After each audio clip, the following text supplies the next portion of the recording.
It is Talking Reds Live. It's Neil Atkinson with Harriet Prior to go through what is going to become a very COVID-y show. The first thing I would point out, Harriet, is whilst you have the luxury, I would say, the wondrousness of the Avenue HQ facilities and the Anfield Wrap studio, I am at home. People will have noticed, won't they, Harriet, that we're doing a little bit more of the content remote this week, and we have our reasons why. Yeah, we do have a lot of reasons why. I mean, obviously, we're always trying to stay within, what is best for our contributors, what's best for us as a team, and what's best for our subscribers. And balancing the three is really difficult. And we have a lot of meetings about it that probably a lot of people won't expect that goes on behind the scene. But yeah, we're just trying to stay safe. I mean, I literally live opposite the road from where we are, so I can just pop over and come and pop into the studio with no one else around. So it's quite nice. But yeah, it's a bit sad, isn't it? Us not all being in the office every day. The WhatsApp group is simultaneously a laugh and an absolute nightmare. There are two WhatsApp groups for the Anfield Wrap team. There's the one that's meant to have the jokes in and the one that's meant to be serious. Those boundaries have been very much blurred. They are so Uh, blurred all the time. I was saying that yesterday. I don't know why we have the two groups, because one hand, there's jokes in the working group, and then the other hand, there's serious chat in the other group. It just doesn't make sense. does not make sense at all, but with a bit of luck, it will all come together. We've got a bit of a packed show for you unexpectedly, so we'll try and be as punchy as we can. We want to talk about sort of COVID and football in general. Liverpool have announced their plans as well for tomorrow night around the ground, the Liverpool Football Club. In a supporters getting in and out type of way. There's rumours swirling around the African Cup of Nations. There's the disruption in the Premier League. There is everything that's going on in all of our lives as we go on through all of this. We'll start off with the Premier League stuff, actually, Harriet. I want to start there because last night Manchester United don't play against Brentford. There's a good piece written by a number of contributors to The Athletic. They've all sort of worked together on the ins and outs of what the Premier League are doing around postponed fixtures, how fixtures get postponed, and then what happens next. One of the things that I think the managers and the football supporters themselves are going to find difficult is there still isn't a set of agreed criteria. That piece puts a half decent argument together as to why there isn't still a set of agreed criteria. But it's easy for us to say that. It is a different thing entirely for the reality of the football teams who are trying to plan for matches. Yeah, absolutely. I was reading it and I was sort of being convinced of both sides either way, because on the one hand, you do have the argument that cases do need to be individualized and there needs to be a individual approach to every single club and how it happens when they've got cases and who the cases are. And is it a training ground issue? Is it a player issue? And there's a lot of different elements to that.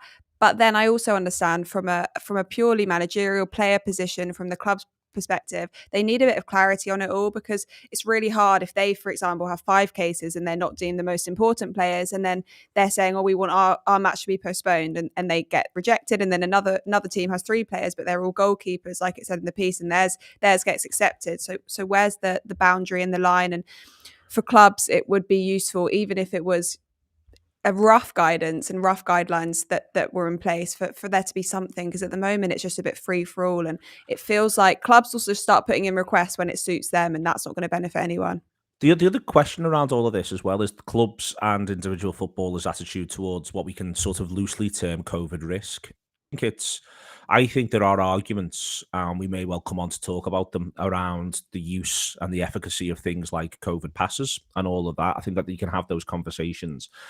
But where part of how this can become a two-tier thing is it does appear as though internally within clubs there's different standards and different expectations and different outcomes around vaccination. And that is going to be something which I think is also going to make this difficult. If some sides feel as though their processes around the pandemic are stronger, both in the soft sense and in the hard sense, and yet they're being disrupted. It doesn't take much to imagine Liverpool being available to play 2 of the next 5 games, but Liverpool's opponents aren't. Manchester City get a clean run. Manchester City have a normal March and April, and Liverpool have got to find a way to get 2 games in March and April. It doesn't take much to imagine there being a feeling that the competition, some way, shape or form, the integrity of it's been undermined, not least because other clubs have got different standards. Yeah, there is absolutely different standards for every club, and I think also there's a lot of secrecy, isn't there, around clubs and their ability to say, actually, we don't want to tell you what our COVID vaccine situation is, we don't want to tell you what our testing situation is. I mean, I think technically still, if a player gets COVID, it's the club's decision, isn't it, whether they declare it or not. So there's a lot of secrecy around it on a club level, and obviously that that does have huge knock-on effects. I think that the postponement point you make is really interesting, because at the moment, like it said in the Athletic piece, there's not an actual process in place on how they decide when these matches are going to be replayed.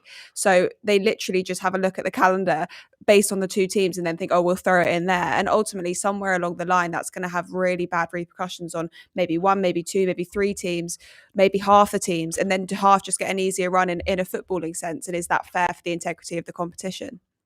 A lot of this, I think, Harriet, it comes down to the trust question between the football clubs themselves and also between the football clubs in the Premier League. It's interesting. We're about 4 weeks since the Crouch report, and within there's a conversation around the idea of an independent regulator. The notion that clubs are reluctant to release the names of players and their own statuses to the Premier League, I think that there are obviously sort of personal data rights issues within that, Yeah. but you would think the Premier League would be able to, and if it can't, then it's another argument for an independent body. If it can't, then you end up in a situation where if you can't guarantee that, then if the trust is broken down, then you're thinking, well, maybe there does need to be an independent body which can be trusted, that can be seen as separate. All of this is a nightmare waiting to happen, I think, for the Premier League. But I think it's something else that's indicative of the fact that the Premier League, even though it acts as though it is the golden goose, to quote Christian Perslow every single time, is a bit more broken than it tries to act as though it is. Yeah, definitely. And I think that they're trying to act like they've got it all together and they know exactly what they're doing. And by making it all flexible and not putting these set rules in place, that they're saying, oh, we're treating it on a case by case basis and we'll work it out from there. Whereas in reality, they just are sort of going through it and trying to see what happens. And ultimately, I think at the start there was obviously a lot of sympathy for these things. It was new for all of us in all of our lives. As time's worn on and they've still not got a plan together for worst case scenarios, for postponements, for cancellations, it does feel a little bit like, well, what are you doing now? Like, what is the solution now? Because you've had a long time to plan for this and you still haven't. And that's where the trust is breaking down, isn't it? And I think that's where an independent body who were able to, the clubs were able to trust basically with their data, the clubs were able to trust with more information would be really useful in a scenario like this. And the club's able to trust one another. Exactly. The other thing that's well, of other things, there are other things swirling around on the COVID question. There's rumours this morning that the body that looks after African football is on the verge of indefinitely postponing the African Cup of Nations. It was greeted with what I'd actually deem to be quite unseemly sights of celebration from Liverpool supporters, in that it is obviously in Liverpool's short-term interests that the African Cup of Nations does not go ahead. We're trying to win a league here. The idea of losing a couple of them for what could be 7 games will more likely be 2, could possibly be 3 if someone made the final. And the disruption that goes on around that, I'm talking about the league games. I think it's worth remembering that things can be good for Liverpool and bad for football. Africa as a continent, in the same way that Europe as a continent, in the same way as North America and South America as separate continents, deserves to be able to play a continent-wide international tournament. And so I think, whilst it can be good news for Liverpool, that doesn't make it cause for celebration. Well, of course, and ultimately it comes down to the fact that these decisions that are made in a footballing context are reflections of things that are going on in the world. And if a tournament is needing to be cancelled and that's a decision that's having to be made, it's ultimately because the situation within the world and within the continent is getting worse. So that's never a cause or room for celebration. But look, I think when you're looking at the competitions like this and you're thinking about Liverpool's what's best case scenario, there really isn't one. I mean, there's a situation, yes, where we have Salah for 2 games. We all want that. We know that we want them to stay in our team. We want them to be with us as we're trying to win this league. But then there's a situation where that could be postponed till March, till April, when we're in the real business end of the Premier League. There's a situation where actually it might be over the summer break when actually they really need a rest, and then it knocks on to next season. There's no ideal solution, and it definitely isn't cause for celebration when a continent's whole COVID situation is becoming worse ultimately. And we need to think about the bigger picture and the long-term impacts, because it's just a reflection, like I said, of people's lives and the wider scenario. And we just want that to be getting better and definitely not worse. It's being strongly denied currently by CAF that it is going to be cancelled. Yeah. I think, again, it is another one of those situations where the the variable is something Liverpool could do without. And, if right now Liverpool will be getting the same reports perhaps that everybody else is getting, then you end up in a situation where, the manager might well have thought about, hypothetically, might well be thinking about Thursday night, you know what, I might give Origi a run. If I can give Origi a run, I might give Origi a run because I might need him for 2 league games in January. Now, the manager might be hearing today, actually, you might not need him for 2 games for 2 starts in January. The other lads might all be around. I think variables are a massive problem. Yeah, they are a massive, massive problem for Liverpool, a massive problem for football. Yeah, it just makes it more and more difficult for the clubs to be able to plan these things. And when you've got a manager like Klopp who likes to plan everything to the nth degree and hates international breaks and hates everything surrounding them because it takes out the certainty that he has and the control that he has around his team, that these things aren't going to be good. But ultimately, they're not only impacting Liverpool, are they? There's a lot of Premier League clubs in the exact same situation. Yes, that doesn't make it any easier, but it's just one of those things where ultimately it's being left to clubs to decide what is best for their situation, and that's really difficult. So if you had a more structured response from the top, from the Premier League, from a body, that would be ultimately what would help the situation. Moving in then, for structured responses, I'm going to read out a statement from Liverpool around what's required if you're getting into the ground tomorrow night. The new entry requirements for Anfield off the back of confirmation in the vote that there will now be entry requirements for all large-scale events over 10,000. Liverpool's game is obviously going to be an event that goes in for over 10,000. So all fans across the Premier League with matchday tickets to a home or away fixture have to have one of the following for entry: mandatory in-date COVID status certification, an NHS COVID pass, a record of double vax or booster if you've already had it. How did you had your booster yesterday? How did it go? I did. It was great. Say to people where you got it from. I got it on I'm not sure if it's technically a walk-in centre still, but I got it on the pier head and it said no walk-ins, but I think they had appointments available. So I just put my head in and I said, please boost me up. And they boosted me up and I'm very happy about it. Feel totally fine. Bit of a sore arm, but all good. If you go on the NHS website, you can find information about where you can get vaccinations if you haven't been vaccinated yet, or boosters. If you haven't been vaccinated yet, what I would say is a point on this is that's absolutely fine. Different people come to different conclusions at different stages. The idea that everyone gets entrenched is one of the reasons why is one of the more valid arguments around not having issues around COVID passes and things like that. It's not necessarily, it's one that on the balance of probabilities, I'd still go with a COVID pass. But people getting into entrenched positions around this sort of thing is not healthy for anybody. It's not a good place to be.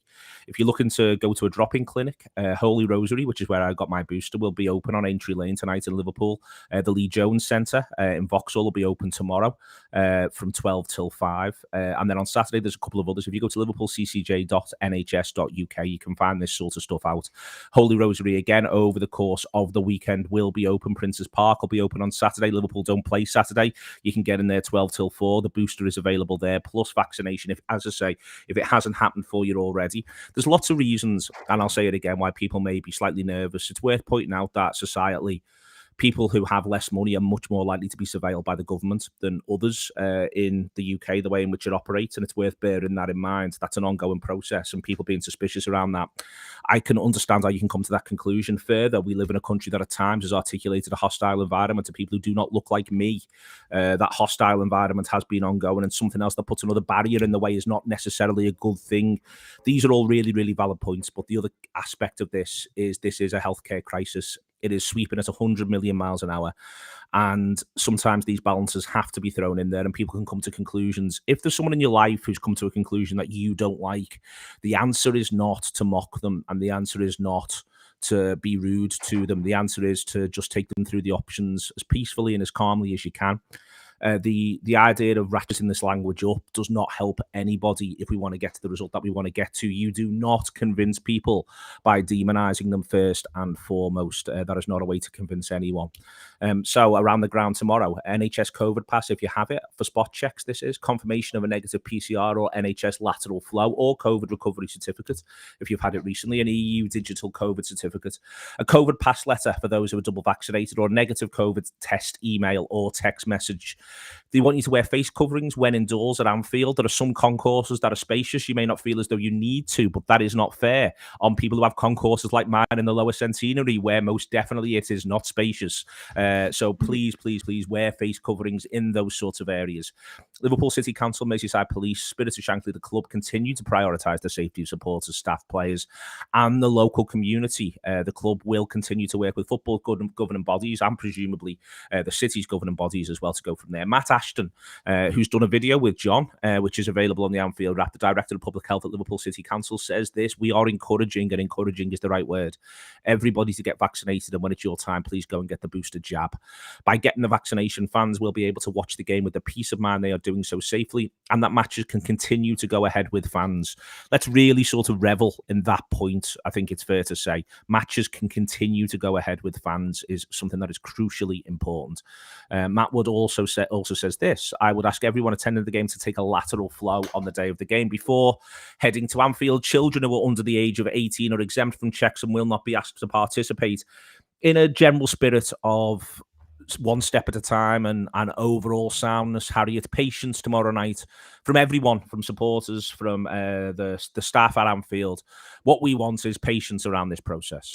Yeah, I think we all just need to remember that we're all doing this for the first time in many scenarios, and we just all got to be kind to each other and a little bit patient. And if that means getting to the ground half an hour earlier than you usually do, then just absolutely do it, because we can all get in there in time if we're all sensible and we all just manage to look after each other a little bit. And I think it's important to say with all these things, a lot of people see them as restrictions and restrictions on our freedom. And I think I just like to see it as us all just trying to help each other stay safe and make sure that we can keep watching football in stadiums for as long as possible. So that's the main thing. A lot of Neil for PM shouts on here. I agree. I've got enough to do. He's far too sound for that, though, I think. So we've got enough to do over keeping the Anfield Wrap ticking over all the way. We've got a November international break next year that Neil can't stop thinking about. So we've got too much is to do. up nights thinking about the 2022 World Cup. I'll tell you what, if they want a curry favour with me, they could start postponing that. Let's be absolutely crystal clear. That is a way to get onto my good side, and no mistake. That is a way to get solidly onto my good side. Last little sort of bits and pieces is the idea, Harriet, of there being ongoing disruption. And for me, you know, the keeping football supporters in grounds is, you know, in the most basic way, it's selfish. You know, it's in the Anfield Wrap's interests, don't get me wrong, but it's also the thing that we all have consistently to look forward to. I can't wait for tomorrow night. I cannot wait to go and watch Liverpool. I've been effectively stuck in my house now for 36 hours, just off safety reasons. I'm not unwell or anything, but I'm just trying to mitigate risk, as I think most of us should. There is this problem, isn't there, where, you know, we do need to keep the things that we need to have. Christmas is an example of it, but going beyond Christmas, the idea of trying to keep lives in the balance. But for us, first and foremost, the priority is getting to watch this brilliant football team in full stadia. Yeah, obviously it's in our interest. We know that. We absolutely we love doing post-match content from Anfield, but ultimately we all just want to be at the ground, don't we? It was such a big part of our lives that was taken away from us, when actually I think most of us felt like we needed it the most. It's such a nice distraction from everything that's happening in the world. It's such a joy for all of us to be able to watch this football team week in, week out at Anfield. So the little things we can do to help that and make sure that we stay safe are all worth it for me. So very excited for tomorrow night. I feel like there's been a lot of build up and a lot of panic this week, and a lot of it is completely fair enough, but ultimately we are in control of this, and we can do this if we all pull together. And I'm very much looking forward to being there tomorrow night and being able to all be together with nothing else on our minds other than the Reds. Absolutely. Be very suspicious of people who talk about personal liberty in the Houses of Parliament who actually mean the liberty for their own person rather than anything else. Be very, very suspicious of those guys. They were the same people who have voted in favour of a cut in universal credit, who a few weeks later were saying £82,000 wasn't enough money to live on a yearly basis. All of that is worth bearing in mind. We will be doing post-match content in person after the Newcastle game. This is back to a conversation around the way in which you look at risk. We're doing more stuff remote at the moment, but when we need to, when everyone can get together for those big moments, we will be looking to do that. Ben King says, is there any injury updates in the comments? There aren't, Ben. The manager hasn't done his press conference yet. That is to come. So don't worry on that one. That one will be following later on today. So that'll be coming with Team Talk. That's out today. Three Strikes talked about COVID yesterday as well, but it talked about other matters too. Excellent show, that one. All the video that you need on the Anfield Wrap. We'll have a preview show coming for you as well in terms of this game coming up against Newcastle United. There was a Friday show that went out free earlier this week. Manchester City won 7-0 last night. That is none of our business. Everyone who's been aerated by that just needs to calm down. They were always going to batter Leeds. It was going without saying. I think I'd have took 7 before a ball was kicked, to be quite honest with you. Just bear in mind, we've got Leeds on Boxing Day at 12:30, and it cannot be a better Boxing Day game, I would say, at the moment, than Leeds United at 12:30 on Boxing Day, given the way the performance they put in there against Manchester City. It's going to be a big one tomorrow night then. All the video, all the audio that you need in the run-up to it, immediate post-match reaction in person in the aftermath of it. It is the Anfield Wrap. Thank you very much to Harriet Prior. Thank you very much for your comments. Thank you as ever very much indeed for all of your kindness. The only way home through all of this, whether it be Afcon, whether it be COVID, whether it be COVID passes, whether or not it's going to football matches, is an ongoing sense of general soundness to one another. See you later.